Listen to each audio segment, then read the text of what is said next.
நாடாளுமன்ற தேர்தலுக்கான இரண்டாம் கட்ட வாக்குப்பதிவு 13 மாநிலங்களில் உள்ள 89 மக்களவைத் தொகுதிகளில் இன்று நடைபெறுகிறது.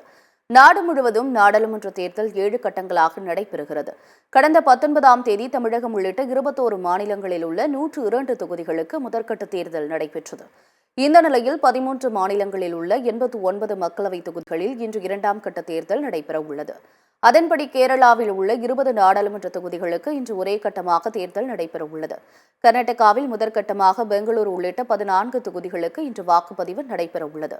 ராஜஸ்தான், மகாராஷ்டிரா, உத்தரப்பிரதேசம், மத்திய பிரதேசம், காஷ்மீர் உள்ளிட்ட மாநிலங்களிலும் இன்று தேர்தல் நடைபெறுகிறது. காலை 7 மணி முதல் மாலை 6 மணி வரை வாக்குப்பதிவு நடைபெறவுள்ளது. இன்றைய இரண்டாம் கட்ட நாடாளுமன்ற தேர்தலில் ராகுல் காந்தி, ஓம் பிர்லா, சசி தரூர், ஹேமமாலினி உள்ளிட்ட 1202 வேட்பாளர்கள் களத்தில் உள்ளனர். இரண்டாம் கட்ட தேர்தலில் 15.88 கோடி வாக்காளர்கள் வாக்களிக்க தகுதி பெற்றுள்ள நிலையில் அவர்கள் வாக்களிப்பதற்காக 1.67 லட்சம் வாக்குச்சாவடிகள் அமைக்கப்பட்டுள்ளன. தேர்தலையொட்டி அனைத்து வாக்குச்சாவடிகளிலும் பலத்த பாதுகாப்பு போடப்பட்டுள்ளது.